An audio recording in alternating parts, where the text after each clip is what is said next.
السلام علیکم ورحمۃ اللہ وبرکاتہ۔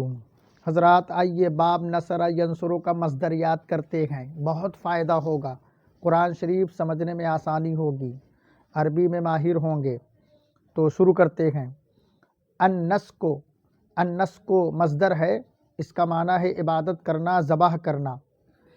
النشر کھولنا، پھیلانا۔ النشر یہ بھی مصدر ہے، اس کا معنی ہے کھولنا، پھیلانا۔ النشط بند کھولنا۔ النضر تر و تازہ ہونا، بارونق ہونا۔ النفس پھونک مارنا، دم کرنا۔ الفجر پانی بہانا، فجر طلوع کرنا۔ النفل زائد ہونا۔ النقب دیوار میں سوراخ کرنا۔ النقب ہٹنا، پھرنا۔ الحرب بھاگنا۔ الحمود زمین کا خشک ہونا۔ الحمز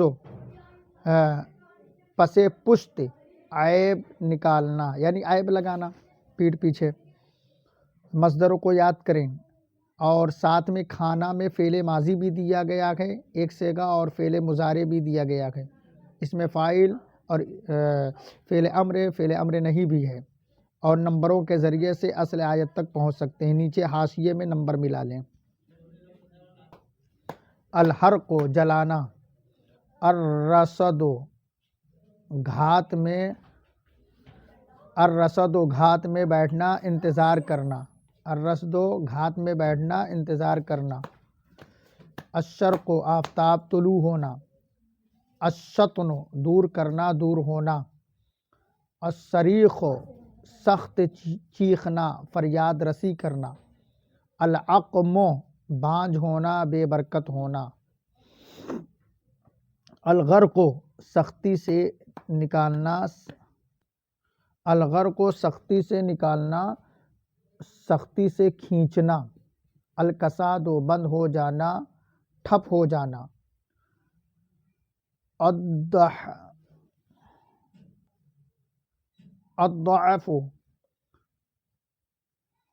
الضعف کمزور ہونا، الضعف کمزور ہونا۔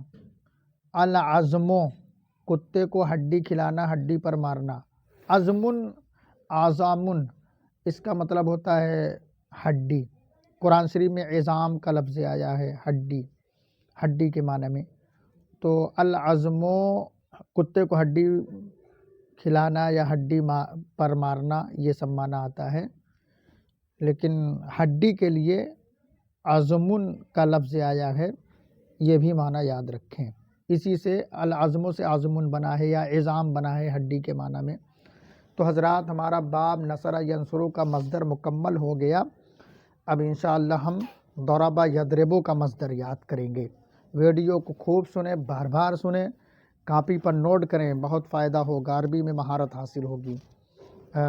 مصدروں کو یاد رکھنا بہت ضروری ہے، اور خاص طور پر یہ مصدر کس باب سے آیا ہے اس کو جاننا ضروری ہے۔